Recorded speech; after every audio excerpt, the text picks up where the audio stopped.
네, 어제에 이어서 오늘 또 청와대가 유쾌하지 않은 여론조사 결과를 받았습니다. 지지율에 일희일비할 일은 아니지만 그래도 오름 세면 국정 동력에 힘을 받을 텐데요. 의혹만 핑퐁게임처럼 오가는 전국 상황, 이 와중에 내홍이 극에 달한 정당 상황까지 짚어보겠습니다. 나이트포커스 이현종 문화일보 논설위원, 이종훈 정치평론가 나오셨습니다. 두 분 안녕하세요. 네, 안녕하세요. 안녕하세요.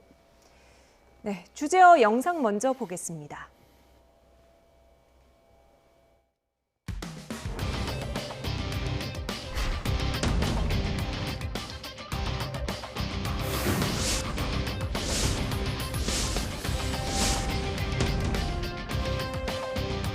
근데 이제 40% 밑으로 떨어진다는 건 지지층 중에서도 약간 실망해서 이탈하는 사람들이 생겼다라고 봐야 되기 때문에 그렇죠. 그 숫자는 의미가 있다고 보는 거예요. 그렇죠.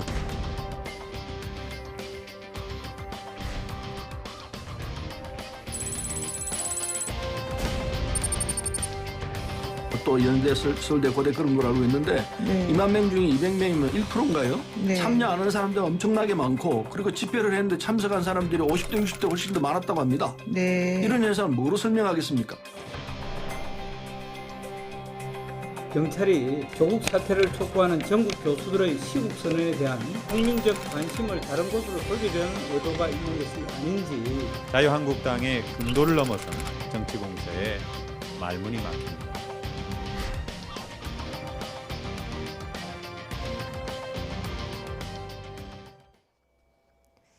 네, 어제 한 얘기 또 하는 거 아니야 싶으실 텐데요. 비슷하지만 출처가 다른 여론조사 결과가 나왔습니다.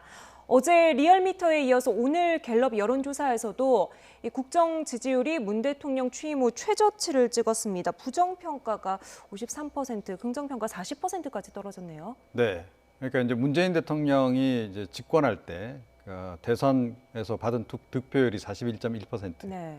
였는데 그 밑으로 지금 내려간 겁니다. 그래서 그 당시에 지지하셨던 분들 중에서 아주 좀 미미하긴 하지만 그래도 일부가 지금 지지를 좀 철회하는 방향으로 좀 움직인 거 아닌가. 네. 자, 그렇다면 이거는 좀 의미가 있는 수치가 아니냐. 그런 이제 이야기들이 지금 많이 나오고 있는 상황입니다. 예. 네. 이 긍정평가와 부정평가 차이가 13%포인트, 그러니까 오차범위 밖으로 벌어진 것도 눈에 띄거든요. 그렇죠. 뭐 여론조사라는 게 뭐 일희일비 뭐 항상 바뀌는 거 아니겠습니까? 네네. 뭐 다음 주에는 또 올라갈지 모르죠. 그렇기 때문에 항상 이 트렌드를 읽는 거기 때문에 문제는 이제 우리가 역대 박근혜 대통령도 보면 콘크리트 지지율이라고 그랬잖아요. 네. 근데 그게 어떤 한순간에 사실은 대선 득표율이 깨지면서 굉장히 급강화했던 그런 현상을 지목을 했지 않습니까? 네. 사실 이번에도 보면 40%라는 의미가 좀 심리적 저지선 같은데 이제 거기에 다다랐다는 것인데 저는 오히려 심각한 것이 뭐냐면 이렇게 지지율이 떨어질 것을 누구도 예측할 수 있었던 거 아니겠습니까? 자, 조국 장관을 임명하면 충분히 할 것이다 했는데 여당에서는 인사청문회 거치면서 이제 의혹이 다 해명됐다. 그다음에 장관을 임명하면 사그러들 것이다. 네. 어떤 면에서 보면 일반적인 우리 상식적으로 바라보는 여론과 정반대되는 방향으로 자꾸 해석을 하고 있는 거거든요. 그러니까 어떤 면에서 보면 이런 사람들은 뭐 소수에 불과하다. 지금 뭐 좀 전에 서른 의원 이야기 나왔지만 다 5, 60대다. 뭐 교수들 얼마 안 된다라는 식으로 자꾸 이야기를 하고 있는데 자신들이 그 보고 싶은 것만 자꾸 보고 보고 싶지 않은 것은 안 보는 형태. 저는 오히려 이게 더 문제인 것 같아요. 즉 네. 여론 그대로 받아들이지 않고 자꾸 자기들이 유리한 방향으로 해석하니까 오히려 점점 악화되는데도 불구하고 괜찮다라는 생각. 이런 것들이 오히려 더 저는 문제가 아닌가 생각이 듭니다. 네. 부정평가의 요인을 한번 짚어보도록 하지요. 준비된 화면이 있으면 띄워주시기 바랍니다. 네, 부정평가한 응답자들에 대해서 이유가 무엇인지 물었더니 역시 가장 큰 문제가 인사 문제. 그러니까 인사 문제는 곧 조국 법무부 장관 임명으로 생각을 해볼 수가 있겠네요. 그렇죠. 그러니까 뭐 최근에 있었던 가장 뜨거웠던 인사 문제가 결국 이 조국 장관 문제 아니었겠습니까? 네네. 그러니까 이제 여기 설문조사에서 이야기하는 인사 문제는 결국 조국 장관의 임명, 그것이 과연 적정했는가를 이제 묻는 거나 다름이 없는 그런 거였고요. 거기에 대해서 역시 이제 국민들은 좀 부정적인 네. 그런 이제 판단을 내린 것으로 이렇게 이제 볼 수 있는 거죠. 네, 그런데 반대로 긍정평가를 했던 응답자들도 그 이유로 개혁, 적폐청산, 인사, 검찰개혁 이런 이유들을 꼽았습니다. 그러니까 조국 법무장관 임명이라는 이유를 긍정과 부정 똑같은 이유로 지금 내세운 거거든요. 그러니까 이제 찬반이 극명하게 갈리는 이제 그런 부분이라고 볼 수 있는데요. 네네. 그런데 이제 이 어찌됐건 반대하는 그 측에서 인사 문제에 대해서 좀 더 주목을 하고 네. 그쪽에 조금 더 많은 응답을 했다라는 것 자체가 조금 이제 우리가 중요하게 봐야 될 대목인 거죠. 네. 그러니까 뭐 예전 여론조사에서는 뭐 제가 알기로는 이런 문제에 대해서 이렇게까지 그러니까 반대가 많지는 않았던 걸로 알고 있거든요. 예. 자, 그렇다면 이거는 확실히 이제 조국 변수 때문이다. 이렇게 이제 해석을 하는 게 맞겠죠. 네. 네. 이종훈 평론가께서 앞서서 이 대선 득표율 41%랑 비교를 해보면 일부 지지층 이탈이 있는 것으로 보인다 이렇게 분석을 하셨는데 민심 이반이라고 하면 어디서 가장 많이 나왔다고 보십니까? 근데 결국 이제 이게 세대별로 이렇게 보면요. 특히 20대가 굉장히 많이 반대로 돌아섰습니다. 네. 어떤 면에서 보면 문재인 정부가 들어서면서 가장 이제 촛불 정부라고 이야기를 하면서 공정과 정의와 평등의 가치가 어떤 면에서 보면 20대들을 상당히 열광하게 만들었습니다. 네. 사실은 이제 지난 정부에서 했던 불통이라든지 이런 문제들을 이 문재인 정부가 좀 변화시켜 줄 것으로 예. 기대를 했거든요. 근데 지금 결과를 놓고 보면 문재인 대통령 취임사에서 무슨 일이 있으면 항상 국민들 앞에 나가서 설명하겠습니다. 국민들과 소통하겠습니다. 네. 그 약속을 했죠. 그리고 또 기회는 균등할 것이고 과정은 공정할 것이다라는 이야기를 했지 않습니까? 어떤 면에서 보면 그런 어떤 믿음들이 있었던 거예요. 근데 지금 와서 그 결과를 놓고 보면 지금 문재인 대통령 취임한 지 2년 8개월, 지금 3년이 돼 가는데 네. 기자회견 딱 3번 하셨습니다. 자, 박근혜 전 대통령이 전 취임 기간 동안 7번의 기자회견이 있었거든요. 근데 오히려 그보다 좀 훨씬 많을 거로 생각을 했는데 여전히 국민들 앞에 나와서 설명하고 있지 않아요. 그냥 임명식 때 한마디 하는 것 이외에. 그러니까 국민들로서는 대통령의 진심을 듣고 싶은데 대통령은 일방적인 이야기만 하고 있고 또 지금 이번에 그 조국 장관 임명을 통해서 보면 뭐 개혁을 중요시하는데 예. 사실 어떤 국민들 생각에서는 이 가치의 문제, 즉 문재인 정부가 추구했던 가치의 문제를 더 보는 거거든요. 문재인 정부는 뭔가 다를 것이다. 그리고 좀 공정할 것이다 라는 가치들을 해세웠는데 문제는 저는 이걸 맞바꿨다고 봅니다. 즉 조국 장관 임명과 가치를 맞바꿔버린 거예요. 네. 그러니까 이런 현상이 오히려 저는 굉장히 심각한 문제라고 봅니다. 경제나 안보나 이런 건 어떤 면에서 보면 뭐 좋아질 수도 있고 나빠질 수도 있지만 어떤 정권이 자기가 주장했던 가치를 잃어버리면 굉장히 회복되기 힘들거든요. 아마 그런 현상들이 지금 나타나기 때문에 다른 어떤 경제나 뭐 여러 가지 어떤 정책 실패보다는 오히려 저는 이 문제가 더 심각한 게 아닌가 하는 생각이 듭니다. 근데 이제 지금 이제 그 화면에 나오는 그 도표에서요. 예. 사실은 정치권에서 특히 여당에서 또 청와대에서 심각하게 받아들이는 부분은 네. 아마 수도권 민심일 겁니다. 서울과 인천, 경기. 예, 그렇습니다. 그러니까 여기서도 지금 오차 범위 밖으로 지금 벌어지기 시작했단 말이에요. 자, 이제 이 부분은 그 내년 총선 그 전반적인 판세와 관련해서 굉장히 중요한 대목입니다. 네. 그러니까 이제 대구 경북은 뭐 이제 이미 그러니까 이제 사실은 이제 문재인 대통령 지지를 많이 철회한 상태에서 최근 들어서 부산 경남 지역조차도 뭐 넘어갔다. 뭐 이런 얘기가 많이 나오고 있잖아요. 자, 그런데 지금 이제 이번에 이 이제 여론조사 결과를 보게 네네. 되면 수도권조차도 지금 넘어가는 그런 그 상황이라는 거죠. 자, 이렇게 되면 내년 총선이 굉장히 어려워질 수 있는 겁니다. 그래서 지금 이 부분은 아마 청와대나 그 여당 쪽에서는 굉장히 지금 이제 심각하게 받아들이고 있지 않을까 이렇게 생각합니다. 문재인 대통령이 박근혜 전 대통령 때보다 어떤 소통에 대한 노력이 부족한 것 아니냐 또는 문재인 정부가 내세운 가치에 대한 어떤 기대감을 충족시켜주지 못했기 때문에 이런 결과가 나왔다는 이현종 위원의 분석은 어떻게 보십니까?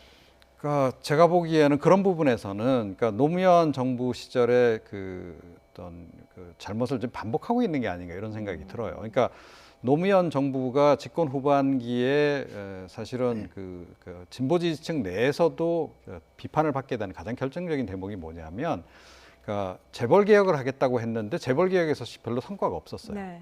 바로 그겁니다. 그러니까 이제 노무현 전 대통령은 재벌 개혁을 굉장히 중시했단 말이에요. 그럼에도 불구하고 실제로 성과가 이제 없다 보니까 이제 지지층이 좀 이탈하고 네. 지지층이 분열하고 그런 양상이 이제 벌어졌던 것인데, 지금 조금 전에 이제 가치 철학에 대해서 말씀을 하셨는데요. 그러니까 바로 이런 부분인 겁니다. 그러니까 진보 지지층들이 뭐 외관상 보기에는 다 지금 이 조국 장관을 수용을 하고 네. 또 이제 뭐 보수 세력들을 향해서 뭐 지금 뭐 이렇게 개혁에 반대하는 거 아니냐 이렇게 한 목소리를 내는 것처럼 보이지만 그렇지 않은 것 같아요. 그러니까 정의당에 대해서 최근에 예. 그러니까 그 정의당 내에서도 그 약간 논란이 상당히 좀 있는 것으로 전해지고 있지만, 네. 그러니까 우리가 원래 지키려고 했던 가치가 이것은 아니지 않느냐라고 하는 그런 인식이 그러니까 지금 내부적으로는 어느 정도 좀 공감대가 형성되고 있다라는 거예요. 그런 부분들이 사실은 지금 청와대 쪽에서 가장 좀 주의해서 봐야 될 대목이 아닌가 이렇게 생각합니다. 네. 청와대에서는 최근에 여론조사 결과 어떻게 받아들이고 있을까요? 대변인은 의기소침하거나 방향을 잃는 것은 더 큰 문제다 이런 이야기를 했고요. 앞서 청와대 인사들이 자주 언급했던 춘풍추상이라는 말도 다시 한번 거론했네요. 참 아이러니하죠. 이 춘풍추상이라는 이야기는 대인 춘풍 지기 추상이라고 그래서 남들한테는 좀 따뜻한 봄바람처럼 대하고 자기한테는 좀 이 추상같이 즉 가을바람같이 서리발같이 대하라는 게 사실은 문재인 대통령이 각 비서관실마다 다 그러라고 그랬지 않습니까? 근데 지금 최근에 어떤 청와대의 쭉 행태를 보면 자기들한테는 굉장히 좀 유하고 기준이 넓어요. 그렇지만 상대방한테는 기준이 굉장히 강합니다. 지금 조국 장관도 마찬가지죠. 조국 장관이 많은 의혹이 있었음에도 불구하고 문재인 대통령은 취임 조국 장관 임명장을 주면서 의혹만으로 임명하지 않는 것은 나쁜 선례를 낼 수가 있다라고 이야기를 했습니다. 자, 그러면 예전에 낙마했던 장관들은요, 그 중에 하나의 의혹만 나왔어도 다 낙마를 했습니다. 집 세 채 갖고 있다고 낙마했어요. 자, 그런데 지금 조국 장관 보면 여러 가지 지금 의혹들, 사법펀드라든지 딸의 부정입학이라든지 어떤 면에서 보면 전체 낙마한 사람들의 의혹보다도 더 많은 이 의혹들이 있음에도 불구하고 의혹뿐이다. 그게 나쁜 선례다라고 이야기를 하고 있는 겁니다. 자, 그러면 이걸 어떻게 춘풍추상과 연결시킬 수 있을까요? 저는 고민정 대변인이 왜 이 이야기를 꺼낸지 모르겠어요. 누구를 겨냥해서 이야기를 하는 것인지 스스로에게 한 이야기인지 어떤 면에서 춘풍추상의 본질적인 의미를 좀 뒤바꿔서 생각하고 있는 건 아닌지 솔직히 좀 의문스럽습니다. 지지율이 근데 참 아이러니한 게요. 그러니까 지금 화면에 나옵니다만 그 일희일비라는 표현이 등장하잖아요. 일희일비하지 않겠다. 그런데 박근혜 정권 시절에도 임기 3년 차에 사실은 그 이른바 콘크리트 지지층이 붕괴가 됐습니다. 그때 30% 선이 이제 붕괴가 됐거든요. 그때 청와대에서 똑같은 얘기를 했어요. 우리는 일희일비하지 않겠다. 근데 어떻게 이렇게 그러니까 정권이 바뀌면 이게 사람들이 하는 말이 어떻게 이렇게 계속 반복될까 약간 좀 그런 의아한 생각이 듭니다. 그래서 박근혜 정권 시절에 비해서는 사실은 지금 문재인 정부는 그래도 지지율이 뭐 한 10%포인트는 더 높은 상황이긴 해요. 그때 당시 같은 시기를 비교해보면요. 그런데 그럼에도 불구하고 절대 안심할 상황은 아니다.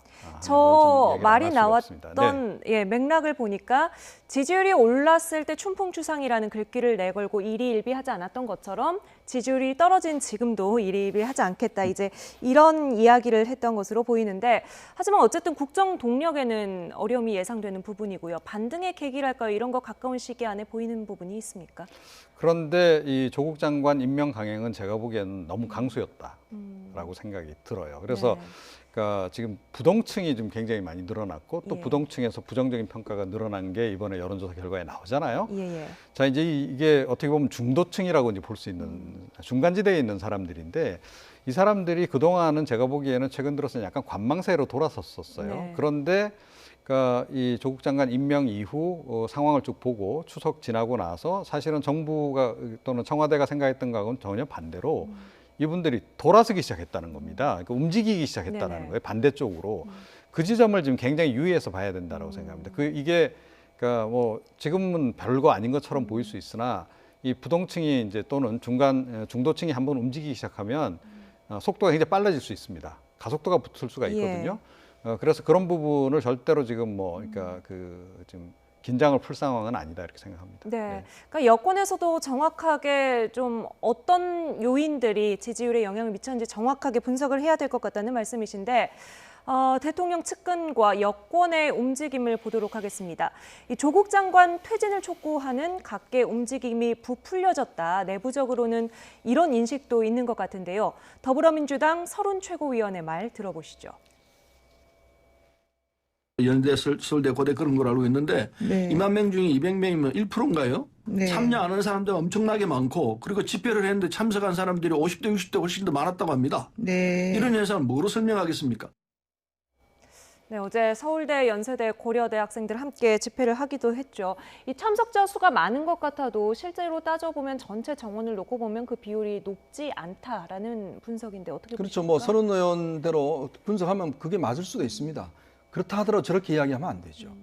지금 사실 어떤 면에서 보면 이 나타난 빙산이라고 하지 않습니까? 우리가 빙산은 처음에 고만 보이지만 그 밑에는 더 큰 밑에 덩어리가 있거든요. 저는 지금의 민심도 마찬가지로 생각이 듭니다. 지금 대학교에서 학생들이 한 100명 모이고 또 50, 60대 많이 모이고 하는 것에 대해서 빙산만 보면 작은 숫자라 볼 수가 있어요.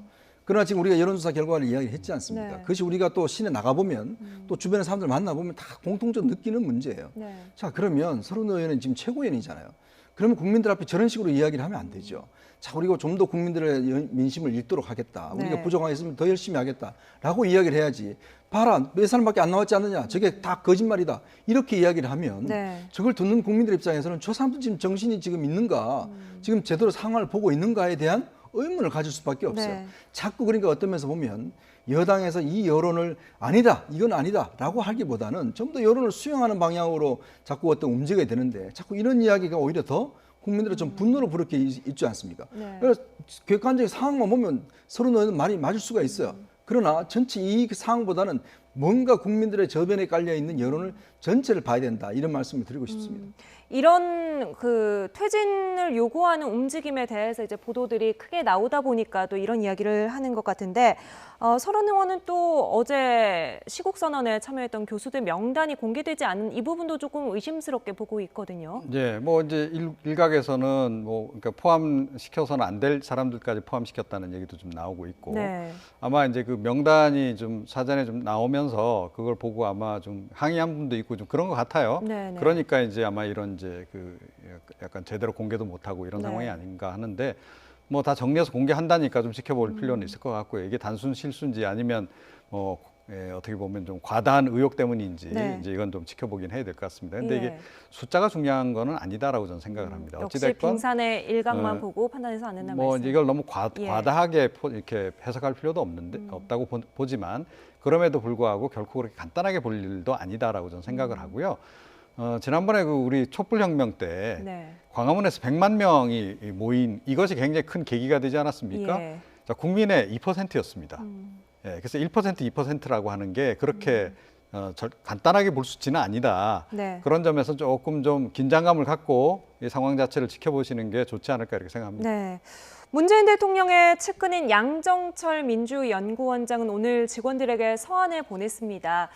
이런 여론조사 수치를 축소하지는 않았지만 무수의 불처럼 밀고 가라 이런 메시지를 던졌는데요. 그러니까 어떤 면에서 보면 이제 양정철 지금 원장도 예전 노무현 대통령 시절에 이제 청와대 비서관을 해봤기 때문에 네. 어떻게 흔들릴 때는 좀 더 이제 원하는 정권이 바라는 목표를 좀 더 이제 목표 지향적으로 해야 된다 이제 그런 뜻으로도 읽힐 수가 있는데 예. 또 한편으로 보면 어떤 면에서 보면 좀 오만하게 읽힐 수도 있어요. 자, 여론에 신경 쓰지 말고 그냥 우리 하고 싶은 대로 하자. 이렇게 또 읽힐 수가 있는 거거든요. 네네. 또 한편으로는 내부 단속용으로도 읽힐 수가 있습니다. 네. 지금 뭐 여러 가지 이야기가 왜냐하면 사실은 지금 이제 여당이 가장 걱정하는 이유가 뭐냐면 결국 조국 장관이 낙마했을 경우에 지지층들이 굉장히 분산될 수 있는, 흩어질 수 있는, 힘이 약해질 수 있는 이제 그런 부분들. 예전에 열린우리당 아마 시작해 보시면 열린우리당이 깨져 나가는 과정들이 그런 과정들을 겪었지 않습니까? 예. 그러니까 제2의 열린우리당 사태가 가장 어떤 트라우마적인 그런 측면이 있는 거예요. 그래서 이제 지금 양정철 원장도 네. 그동안 침묵을 하다가 이제 이야기를 하는 거거든요. 좀 더 우리가 좀 단결하자라는 이야기인데 아무래도 이제 보면 내부적으로 보면 좀 더 힘을 모아야 된다. 아마 그런 차원에서 한 이야기로 저는 읽고 싶습니다. 예. 여론조사 지표에 애써 휘둘리지 않으려는 청와대와 여당과 달리 야당에서는 정부의 일거수일투족이 모두 의심스럽습니다. 어제 나이트 포커스에서도 다뤘죠. 온 국민의 관심이 집중된 화성 연쇄살인 사건 유력 용의자의 등장에도 의혹의 눈초리를 던지고 있는데요. 여당의 반응까지 이어서 들어보시죠.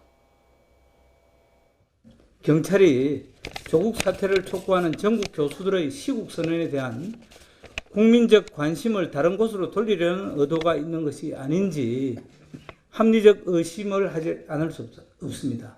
경찰청에 화성 연쇄살인 사건 유력 용의자 DNA 결과 확인 시점이 언제인지 확인해 줄 것을 요청했으나 다른 피해 사건의 결과가 나올 때까지 기다려달라며 의원실의 요청을 거부했습니다.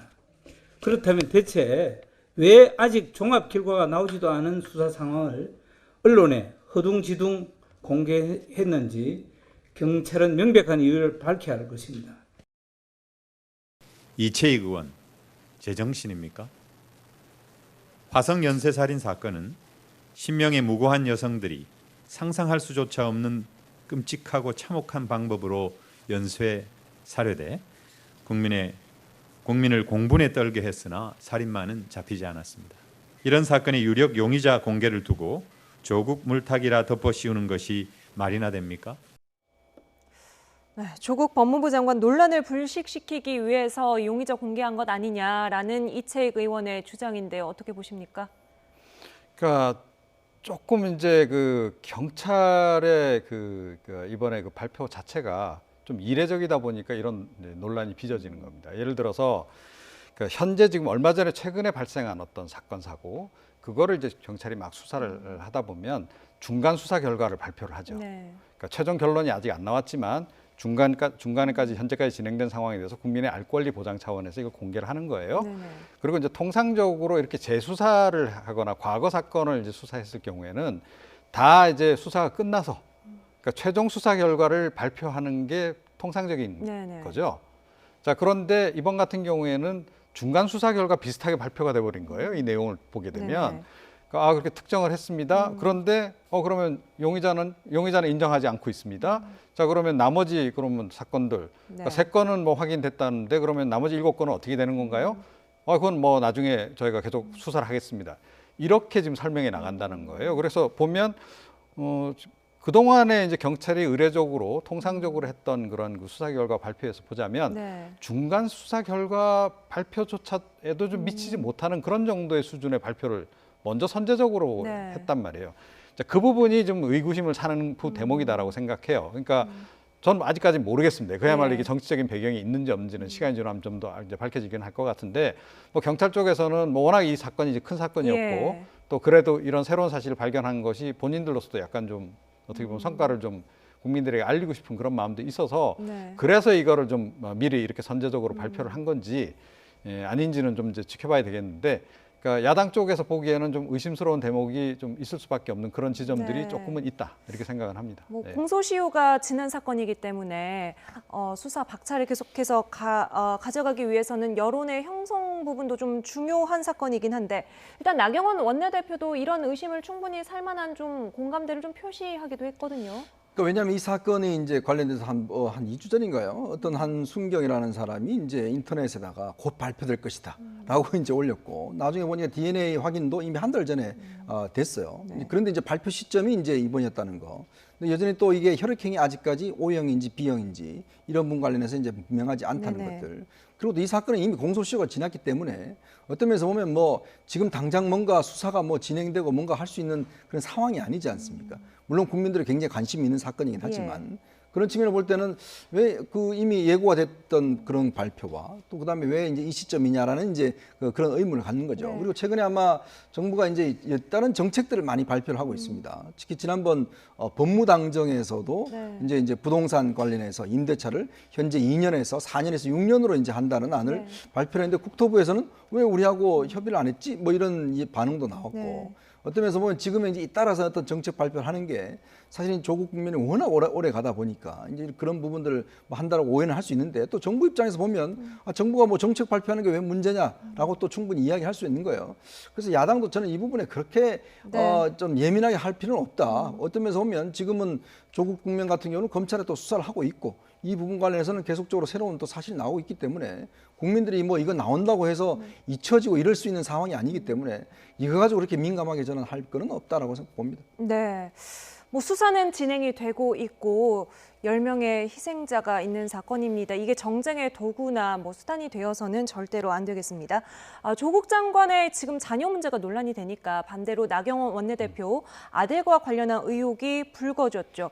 이게 외신에도 보도가 되면서 지금 정치권에서 계속해서 뭐 주고받듯이 자녀 논란으로 지금 확산되는 모양새예요. 예, AFP가 이제 보도를 했고 그 보도를 또 인용하는 또 다른 또 외신 보도들이 쭉 나오고 있고 지금 이제 그런 상황이에요. 네네. 그러니까 이제 외신에서 보기에는 뭐 이제 약간 흥미로울 수 있는 대목들이 좀 있는 겁니다. 예. 간단하게 얘기하면 지금 이제 서로 공수의 위치에 있는 조국 장관과 나경원 원내대표가 대학 동기고, 예, 그 지점도 그렇고 네. 남녀 대결인데다가 한쪽에서는 공격을 받는 위치고 한쪽은 해명하는 위치고 또 굉장히 대한민국에서는 그 뜨거운 입시 이슈와 관련돼 네. 있는 것이고 대한민국 입시 이슈는 해외에서도 굉장히 관심이 높습니다. 네. 자, 이제 그런 부분이 좀 있는 거고 이제 그런 것들이 이제 겹쳐지다 보니까 외신도 이제 관심을 갖게 된 네. 거죠. 이제 그래서 뭐 조 장관 이제 자녀의 이제 그 뭐 논문 조작 의혹이 일었고 그 연계성상에서 지금 나경원 원내대표도 이런 이제 그 의혹이 동시에 일어서 상당히 곤혹스러운 상황이다. 뭐 이런 내용까지 이제 보도가 이제 된 건데요. 오늘 한국당에서는 이제 대통령의 아들, 딸까지도 지금 대변인이 논평에 올렸거든요. 예, 그러니까 서로 막 그런 식으로 지금 이제 그 확전을 지금 계속 하고 있는 건데요. 네. 이건 지나치게 너무 확전하는 거 별로 그렇게 정치적으로 전 뭐 유리하지 않을 거다라고 생각합니다. 예. 국민들이 이걸 어떻게 보겠습니까? 그러니까 국민들은 냉정하게 지금 상황을 보고 있는 것이고, 그리고 사안을 자꾸 이렇게 뭐 서로 이렇게 막 물타기를 한다 예. 그래서 국민들이 절대 현혹되지 않는다는 점 좀 잘 인식을 했으면 좋겠습니다. 네. 여야의 이 같은 신경전과 부정 여론 속에서 조국 장관은 어떻게든 정권의 진보다는 힘이 되고 싶습니다. 오늘부터 검사와의 대화에 나섰죠. 대화 전후의 발언 이어서 들어보겠습니다. 검찰 개혁을 위해서는 누구보다도 일선 현장에서 묵묵히 일을 하시는 검사분들과 직원분들의 생생한 목소리를 듣는 것이 중요하다고 생각을 했습니다. 그리고 자유로운 분위기에서 얘기할 수 있도록 그 일체 상사분들의 배석 없이 얘기를 듣고 그 얘기를 제가 추후에 취합을 해서 이후 과정에 반영하려고 합니다. 검찰 개혁 문제건 또는 검사분들의 애로사항이든 허심탄회하게 다 모든 걸 들었습니다. 그렇고요. 제가 주로 듣고 향후에 어떻게 그 말씀을 드리겠다. 그리고 앞으로 어떤 조치를 하겠다 정도 간략히 말씀드렸고, 제가 주로 얘기하는 시간은 아니었습니다. 그래서 검사분들의 얘기를 주로 듣는 그런 시간이었습니다. 혹시 그 장관님 일가 수사에 관련된 얘기도 나왔나요? 뭐 살짝 나왔습니다. 네. 뭐 어떤 식으로 나왔는지 혹시? 네, 그건 뭐 나중에 말씀드리죠. 다음 일정 때문에. 네, 비공개로 열렸기 때문에 조 장관 가족 수사에 대한 이야기도 살짝 나왔다. 지금 이 정도까지만 확인이 됩니다. 오늘 처음으로 간 곳이 의정부 지검이네요. 네, 뭐 서울 이제 4개 지검이 이제 의정부 지검이 이제 서울에 가장 가까운 지검인데요. 아마 저는 검사들이 좀 당혹스러워했을 것 같아요. 의정부 지검의 검사들이요. 네, 이 검찰청법에 따르면 검사는 일단 수사와 공소 유지를 하도록 되어 있습니다. 네. 그리고 장관은 이런 검사들에 대한 인사와 감독, 지휘 이걸 하게 돼 있죠. 뭐 어떤 면에서 보면 법무장관이 일선 지검장들 검사들 만나서 이야기 드리는 건 자연스러운 행동이에요. 네. 근데 지금 어떤 검사들 입장에서 보면 사실 조국 장관 같은 경우는 지금 가족들도 그렇고 본인도 곧 피해자 신분이 될 가능성이 있지 않습니까? 자, 그런 상황에서 곧 피해자가 될 신분에 있는 사람, 즉 검사 입장에서는 어떤 면에서 피해자를 조사하는 입장이거든요. 자, 그런 분이 오셔서 이제 검찰 개혁에 대해서 자, 이야기를 좀 해보자라고 하는 것들을 어떻게 아마 받아들였을지. 또 하나는 시점의 문제예요. 과연 이 시점에서 지금 뭐냐면 지금 뭐 그 부인이 이제 조만간 소환될 것이다라는 이야기, 또 수사가 지금 한창 진행되고 있고 지금 검사들이 파견돼서 나가서 있거든요. 예를 들어서 이 의정부지검의 검사가 지금 중앙지검 파견 나갈 수도 있어요. 지금 또 일부 남부지검 검사는 파견 나가 있고. 자, 그러면 검사하고 대화를 했는데 그 검사가 또 가서 파견 나가서 장관 수사하고 있습니다. 자, 이게 과연 그러면 국민들 입장에서 보면 또 어떤 모습일까? 그리고 검사들도 보면 내가 지금 검사하고 대화한 사람이 내가 내려가서 수사해야 되는 그런 사람이라면 어떨까 문제. 그렇다면 지금 조국 장관은 어떤 면에서 보면 본인이 대화를 하고 싶더라도 네. 지금은 피해야 되지 않을까라는 생각이 들어요. 이 수사가 일단락 된다든지 네. 했을 때의 대화가 보면 그게 진정성 있어 보이지. 저렇게 비공개로 하고 저렇게 무슨 이야기를 했는지도 모르고 저런 식으로 해서 검사도 과연 그러면 이 장관한테 내가 건의를 해서 되겠다라고 생각을 하고 하겠습니까? 그렇다고 본다면 하나의 정치적인 보여주기가 아닌가. 나는 이렇게 정상적인 업무를 하고 있다라는 걸 보여주는 거고 거기에 검사들이 동원된 게 아닌가라는 그런 어떤 면에서 좀 의혹도 있는 것이죠. 네, 수사는 수사대로, 장관 업무는 업무대로 공백이 생겨서는 안 되겠다라는 게 조국 장관의 생각이 아니었을까 싶은데 검찰 반응은 어떻습니까? 뭐 좀 부정적인 반응도 좀 있는 것 같고요. 뭐 이제 긍정적인 반응도 당연히 있겠죠. 네네. 있을 거라고 봅니다. 그런데 속도 조절을 잘 하셔야 할 거다라고 저는 생각을 합니다. 예. 그러니까 이것도 결국 속도의 문제라고 저는 보는데요. 제가 보기에는 지금 뭐 이른바 검찰 개혁을 명분으로 내건 그러니까 인적 쇄신 네네. 그것을 살짝 좀 과속하시는 게 아닌가라는 느낌이 좀 들어요. 그러니까 오늘 의정부 지검을 가서 평검사들을 만나고 이런 것을 지금 검찰에 있는 지도부들은 어떻게 인식을 할까요?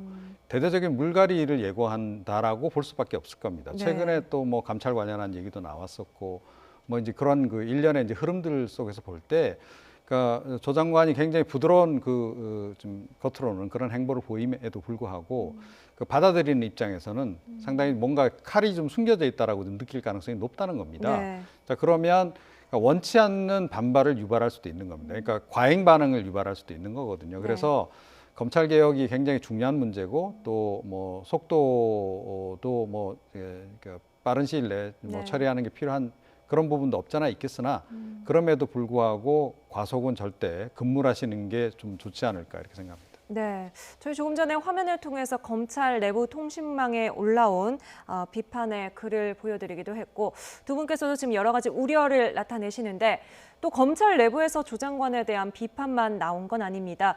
울산지검의 이문정 부장검사는 비판의 화살을 조 장관이 아닌 검찰 조직을 향해서 돌렸는데요. 들어보시겠습니다. 검찰에서 전 병력을 투입해서 열심히 수사하고 있지 않습니까? 사문서 이전에 대해. 예, 그러니까 특정인에 대해서는 이렇게 수사하는데 이 검찰의 선택적 수사의 위험성에 대해서 많은 분들이 공감해주지 않을까. 같은 전 고발인으로서 그 사건의 고발인들이 참 부럽거든요. 10분의 1이라도 제가 고발한 사건들에 좀 신경을 써줬으면 중요성에 대해서 검찰에서 공감해 주었으면 하는 주의 환기용으로 페이스북에 쓴 건데요. 이렇게라면 하면 검찰에서 조금은 움찔해서 수사를 해줄까 하는 고발인으로서의 바람입니다. 네, 검찰의 잘 씻고 감싸기 관행에 대한 비판입니다. 일단 이번 발언이 좀 어떤 자리에서 나온 걸까요? 그러니까 지금 이제 본인이 고발한 사건이 있죠. 이제 그 부산지검에 이제 근무할 당시에 이제 그 동료 검사가 이제 그 민원인의 공소장을 이제 잃어버렸다는 거 아닙니까? 그런데 그러니까 고소장이요. 근데 그거를 이제 다른 고소장을 이렇게 제출해가지고 어떻게 보면 징계 사유에 해당하는데 그걸 이제 징계를 제대로 안 하고 흐지부지했다. 그래서 김순환 전 검찰총장을 비롯해서 그 당시에 이제 고위 간부들에 대해서 고발을 한 이제 그런 그 사안인 겁니다. 그래서 이문정 지금 이제 부장검사가 얘기하는 건 뭐냐면 아니 이런 사건도 굉장히 중요한 사건인데 왜 이런 거는 수사를 제대로 안 하고 지금 뭐 그 조국 장관 한 사람 관련한 그 수사에 그렇게까지 매달리느냐. 그 얘기는 뭐냐면 결국 그 바람에 그러니까 다른 일반 사건들도 결국 수사 제대로 지금 못하고 있는 거 아니겠느냐라고 지금 이제 얘기를 하고 있는 겁니다. 그러니까 그런 점에서 약간 좀 균형이 안 맞는 것은 분명하죠. 이제 그런 부분에 대해서 지적을 한 건데 저는 뭐 임 부장 검사의 얘기도 타당한 측면이 분명히 있다라고 생각을 하고요. 검찰 내에 사실은 이런 좀 반대 목소리를 내는 사람이 있다는 것은 굉장히 긍정적인 신호다라고 저는 생각을 합니다. 사실은 지금 이제 경찰이 부산지검에 대한 영장을 지금 압수수색 영장을 신청했는데 이걸 이제 기각을 해버렸어요. 이제 그런 면에서 본다면 저는 임 부장검사의 이야기도 윤석열 총장이 정말 귀담아 들어야 된다. 왜냐하면 사실 예전에 검찰 내부에 여러 가지 비리가 많았었지 않습니까? 그럼에도 불구하고 이것에 대해서는 굉장히 손방망이 처벌한다는 이야기가 있었거든요. 검사가 어떤 면에서 보면 굉장히 막강한 권한을 갖고 있는데 내부의 스스로의 비리에 대해서는 계속 엎어왔다라는 그런 이제 비난이 있는 것이거든요. 그렇다면 결국 검찰이 타인에 대해서 저렇게 엄격한 잣대를 들이댄다면 내부에 대해서도 왜냐하면 검찰이라는 조직이 사실은 이게 지금 통제받지는 않습니다. 감사원 감사도 그렇게 받지도 않고 그렇기 때문에 나름대로 내부적으로는 굉장히 좀 엄격해야 된다. 아마 저는 그래서 윤석열 총장이 앞으로 어떤 국민적 지지를 받으려면 지금 뭐 조국 장관이 이야기했던 검찰 개혁의 문제 뭐 등등의 이야기가 바로 이런 문제도 지적하고 있는 거거든요. 그렇다면 지금 임 부장검사 이야기하듯이 내부 문제에 대해서도 정말 검사가 잘못한 문제에 대해서도 당연히 검찰 내부에서도 어떤 면에서 견제를 받아야 되는 건 아닌가 뭐 이런 주장도 저는 굉장히 귀담아 들어야 된다고 봅니다. 사건 고발인으로 출석한 자리에서 이 내부 비판 이 부분에 대해서 이제 조국 장관도 법무부 장관으로서 좀 손을 대보려 했었던 것인데요. 지금 상황은 녹록지 않습니다. 조국 장관 퇴진 요구에는 바른미래당도 줄곧 목소리를 보태고 있죠. 그런데 오늘 최고위원회의에서는 조 장관을 향한 발언이 당 내부 문제로 번졌습니다. 들어보시죠. 조국 장관 임명을 철회하고 국민에게 사과하십시오. 문재인 대통령은 나라를 먼저 생각하여 결단을 내려주시기를 간절히 호소합니다.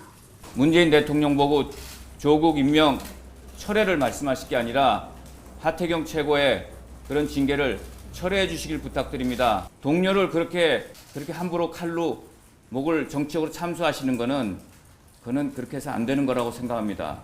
그 결과에 따라서 더 대표님께 변례가 되더라도 정당 민주주의 회복하기 위해서 그걸 하겠습니다. 이 말씀을 드리려고 왔습니다. 시간 주셔서 고맙습니다. 자, 방금 잘 들었고요. 다만 한 가지만 듣고 가세요. 윤리위원회 결정을 당 대표가 철회할 수가 없습니다. 예. 네, 일단 지금 보고 오신 상황이요. 그제 하태경 최고위원에 대한 징계를 결정한 윤리위 결정 이후에 처음 열린 최고위원회의였습니다. 비당권파 최고위원들은 모두 불참했고요. 그런데 지상욱 의원은 최고위원은 아니죠? 네. 근데 이제 가서 이제 의견을 이제 오늘 이제 제기를 한 거죠. 네네. 자, 그런데 사실은 이제 손 대표도 그러니까 이번에 어떻게 보면 징계를 강행한 거 아니겠습니까?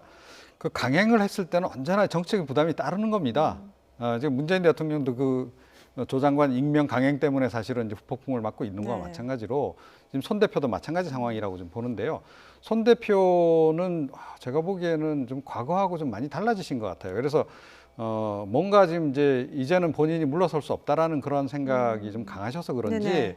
너무 지금 당 관계자들을 대하는 자세라든가 또 나머지 정치 그러니까 국회의원들을 네네. 대하는 과정에서 너무 강경일변도로만 최근에 지금 이제 일관하시는 거 아닌가. 자, 그렇게 해서 과연 본인이 지금 생각하는 그런 어떤 통합이라든가 그런 것을 이룰 수 있겠는가, 또 본인이 그 중심에 설 수 있겠는가, 이 부분에 대해서 뭐 정치 오래 하신 분이니까 네네. 충분히 판단하실 수 있을 거라고 생각이 들고요. 예. 조금 좀 한 발 뒤떨어져서 좀 객관적으로 지금 어떤 본인의 최근의 어떤 일련의 결정들에 대해서 한번 재고해 보는 시간을 가지실 필요가 있지 않나 이렇게 생각합니다. 네. 오늘 뭐 유승민 의원도 손학규 대표를 향해서 이렇게 정치를 추하게 할지 네. 몰랐다. 이런 상당히 수위 높은 발언을 꺼냈거든요. 이 정도 상황으로 보면은 내분이 거의 가까워졌다, 분당이 가까워졌다 이런 느낌이 들긴 하는데. 참 그 조국 사태에도 변하지 않는 것은 바른미래당밖에 없는 것 같아요. 자, 그래도 자유한국당은 머리 삭발이라도 하고 어떤 면에서 내부적으로 또 단결도 하기도 하는데 네. 지금 어떤 면에서 보면 가장 중도층, 지금 사실은 무당층이 굉장히 늘었다고 이야기를 하지 않습니까? 예. 그 무당층을 끌어당길 수 있는 가장 유력한 정당이 바로 바른미래당입니다. 그 사람들을 위해서 태어난 정당이 바른미래당이에요. 네. 즉 중도개혁 성향의 유권자들을 흡수하기 위한 목적이 바로 바른미래당이 창당 목적이거든요. 근데 지금 그 유권자를 하나라도 지금 흡수하고 있습니까? 자, 이 조국 사태에 지금 당 내분을 두고 저렇게 싸우고 있습니다. 네. 지금 뭐 노인 폄하 발언을 해서 하태경 의원을 지금 당원권 정지 6개월을 시켰거든요. 근데 뭐 손학규 대표 얼마 전에 무슨 이야기 했습니까? 자, 추석 때까지 내가 네. 당 지지율 10% 아니면 내가 물러나겠다는 네. 이야기 온 국민들 앞에 하셨잖아요. 지난 봄에 했던 네. 발언이죠. 근데 그 이야기는 어디 가셨습니까? 자, 그러면 정치인이라는 게요. 본인이 스스로 한 말을 약속을 지키지 않으면서 왜 조국 장관한테는 자꾸 약속을 지키라고 이야기를 하죠? 네. 자, 그런 걸 바라보는 국민들 입장에서는 마음이 안 가는 겁니다. 왜냐하면 본인들이 한 가지 입으로 두 가지 이야기를 하는 거예요. 자기들한테는 춘풍추상이죠. 똑같은 이야기입니다. 자기들한테는 한 이야기에 대해서는 그렇게 따뜻하게 대하면서 남에 대해서는 저렇게 서리빨같이 이야기하는 거거든요. 그래서 지지를 받지 못하는 거예요. 네. 자, 그러면 비춰본다면 이 엄중한 사태, 전국 국면에서 그 지지를 끌어안을 때 정당이 저런 식으로 하고 있다는 것들, 정말 제가 볼 때는 답이 없다라는 네. 생각이 듭니다. 박지원 의원은 오늘 바깥에서 이제 관전을 하면서 손학규 대표가 한국당에 양탄자를 깔아줬다 이렇게 평가를 하기도 하는데, 현실적으로 지금 당권파와 비당권파 갈라서지 못하는 이유가 뭡니까? 여러 가지 이유가 있죠. 그러니까 금전적인 이유도 있는 거고요. 그러니까 정당 국고보조금 그것도 좀 놓치기 아까운 네. 이제 그런 거고, 또 정당의 또 자산이라는 게 있는 거 아니겠습니까? 먼저 탈당하는 측은 이걸 포기해야 되는 거죠. 이제 그런 부분도 있고, 또 이제 원내 교섭단체 지위를 잃게 되지 않겠습니까? 예. 뭐 일부라도 탈당하게 되면 그거 역시 좀 놓치기 아까운 그런 대목이 있는 겁니다. 어찌됐건 뭐 지금 정기국회를 좀 앞두고 있는 상황에서 네. 정기국회 과정에서 뭔가 원내에서 좀 이렇게 일정한 목소리를 내려면 교섭단체 지위가 필요한 거죠. 그래서 아직까지는 좀 때가 아니다라는 생각을 좀 하는 것 같긴 한데요. 그럼에도 불구하고 유승민 그 전 대표의 이번 발언은 수위가 상당히 높다. 네. 이렇게 생각을 해요. 그래서 마음속으로는 이미 좀 결심을 한 게 아닌가. 시기를 어느 다만 정도? 시기만 지금 보고 있는 상황까지 지금 온 게 아닌가 이렇게 생각을 합니다. 예, 알겠습니다. 바른미래당의 내분 상황까지 짚어봤습니다. 나이트 포커스 오늘 여기서 마치지요. 지금까지 이현종 문화일보 논설위원, 이종훈 정치평론가와 함께했습니다. 두 분 오늘 말씀 감사합니다.